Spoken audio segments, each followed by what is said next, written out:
Assalamualaikum warahmatullahi wabarakatuh. Saya Nabil Rizky Tiswami Kurniawan, anggota kelompok K Fisika Material, yang pada kesempatan kali ini akan menyampaikan materi mengenai LED atau Light Emitting Diode. Yang pertama, masuk ke pendahuluan. Untuk pengertian dari LED sendiri, merupakan salah satu perangkat semikonduktor yang memancarkan cahaya ketika dialiri arus listrik melalui proses elektroluminensi.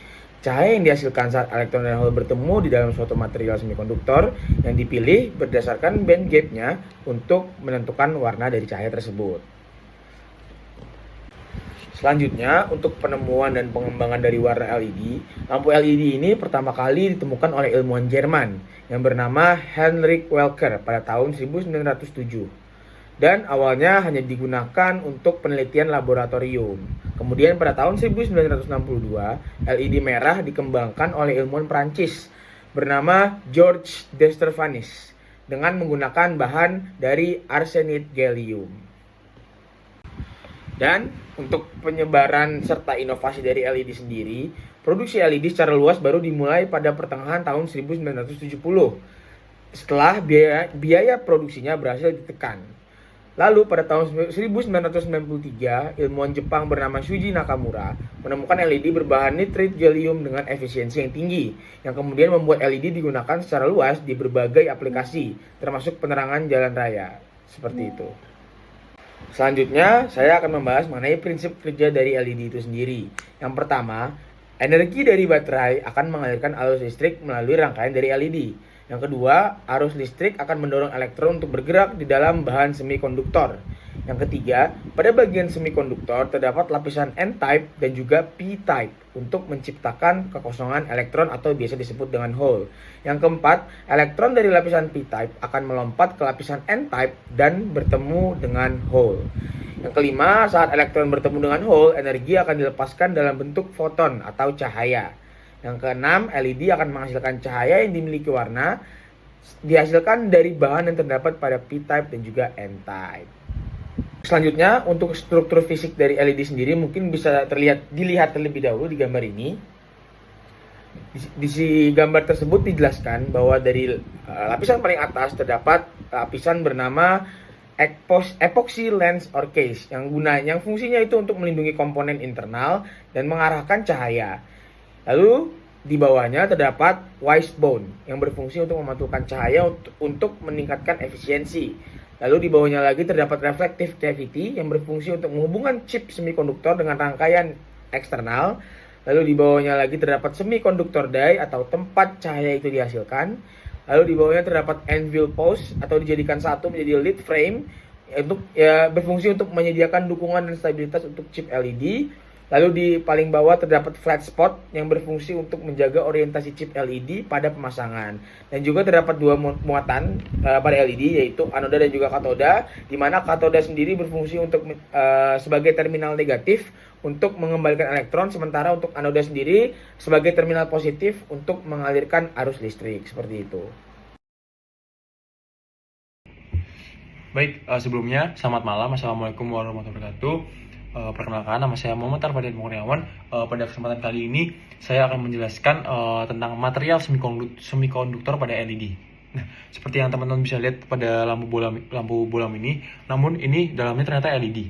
Dan LED itu terbuat dari material semikonduktor. Biasanya senyawa dari unsur golongan 3 dan 5. Biasanya seperti gallium arsenide itu umumnya digunakan untuk LED inframerah, gallium bauxite itu digunakan untuk LED hijau dan kuning, gallium nitrit itu digunakan untuk LED biru dan putih, dibantu dengan fosfor. Lalu ada indium gallium nitrit itu biasanya efektif untuk warna biru dan hijau terang. Lalu apa saja struktur lapisan yang ada dalam LED? LED itu terdiri dari dua semikonduktor. Yang pertama adalah lapisan tipe P yang mengandung hole atau lubang muatan positif. Lalu yang kedua ada lapisan tipe N. Saat arus listrik mengalir, elektron dari lapisan N dan hole dari lapisan P bertemu dan menghasilkan energi dalam bentuk foton atau cahaya. Makanya dari itu kenapa LED bisa menghasilkan cahaya ataupun cahaya itu berbentuk dalam warna, tergantung dari senyawa yang ada nantinya. Baik, selanjutnya kita akan membahas proses elektrolumensi. Pertama-tama kita harus mengetahui dulu apa itu elektrolumensi. Elektrolumensi adalah proses bertemunya elektron dan hole yang menghasilkan pembebasan energi dalam bentuk cahaya. Lalu kita akan masuk ke prosesnya. Yang pertama, pada tahap pertama, energi yang dihasilkan dari baterai dalam bentuk arus listrik akan mengalir ke rangkaian LED. Tahap kedua, arus listrik menggerakkan elektron dari lapisan N ke lapisan P atau N-type ke P-type. Lalu ada tahap ketiga. Tahap ketiga ini elektron bertemu dengan hole dan terjadi rekombinasi. Lalu kita masuk ke tahap keempat. Tahap keempat, energi dilepaskan sebagai foton atau cahaya yang warna dan intensitasnya tergantung pada band gap material semikonduktor yang sudah dijelaskan sebelumnya. Perkenalkan, nama saya Gazamur Septian dengan 3 digit NIM terakhir 067. Di sini, saya akan menjelaskan mengenai desain efisiensi pada LED. Yang pertama ada struktur PN junction. LED menggunakan struktur junction PN dari lapisan tipe P dan N yang memungkinkan rekombinasi elektron dan hole untuk menghasilkan cahaya atau yang biasa disebut dengan proses elektroluminensi. Selanjutnya ada material semikonduktor khusus. Material seperti gallium arsenide phosphide dan gallium phosphide dipilih karena dapat mengubah energi listrik langsung menjadi cahaya secara efisien melalui rekombinasi elektron hole dibanding dioda-dioda silikon atau germanium yang lebih banyak melepaskan energi dalam bentuk panas. Selanjutnya ada reflektor dan enkapsulasi transparan. Trireflektif digunakan untuk mengarahkan dan memaksimalkan keluaran cahaya. Casing transparan membantu cahaya keluar tanpa banyak hambatan dan meningkatkan intensitas yang terlihat. Selanjutnya ada manajemen thermal. Desain LED menyertakan sistem pendinginan untuk menjaga suhu optimal, mengurangi degradasi material, dan memperpanjang umur serta efisiensi perangkat. Yang terakhir ada kontak listrik. Perekat konduktif dan kawat emas memastikan koneksi yang andal di katoda dan anoda. Halo, kenalin nama aku M. Akil Rifasah dengan 3 digit NIM terakhir 070. Di sini saya akan melanjutkan tentang degradasi material LED. Degradasi material LED adalah proses penurunan kualitas atau performa LED yang menyebabkan kualitas pencahayaan menurun. Apa aja sih degradasi material pada LED? Yang pertama adalah discoloration atau perubahan warna. Discoloration menghasilkan penguningan pada beban enkapsulan yang disebabkan oleh paparan suhu tinggi dan cahaya biru, yang meningkatkan penyerapan cahaya biru dan mengurangi output cahaya secara keseluruhan. Yang kedua adalah lens cracking atau retak lensa. Retak lensa sering terjadi pada bahan PMMA dan kaca yang digunakan sebagai lensa sekunder pada LED. Retak ini terjadi akibat variasi termal atau perubahan suhu yang mendadak sehingga meningkatkan refleksi dan perubahan secara keseluruhan. Tiga adalah delamination atau delaminasi. Delaminasi terjadi di antara lapisan material seperti substrat LED dan jalur optik. Hal ini menyebabkan pergeseran kromatisitas menuju arah kuning. Yang keempat adalah carbonisation atau karbonisasi. Karbonisasi pada silikon terjadi akibat tekanan listrik yang berlebihan sehingga silikon mengalami degradasi termal dan mengakibatkan residu karbon yang bersifat konduktif. Yang kelima adalah thermal quenching.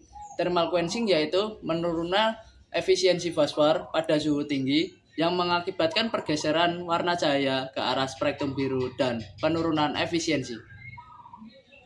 Lalu untuk pengaplikasian dari LED sendiri bisa diaplikasikan ke berbagai aplikasi seperti aplikasi sensor, aplikasi mobile, penerangan, aplikasi otomotif, aplikasi tanda atau sign, dan juga aplikasi sinyal seperti itu.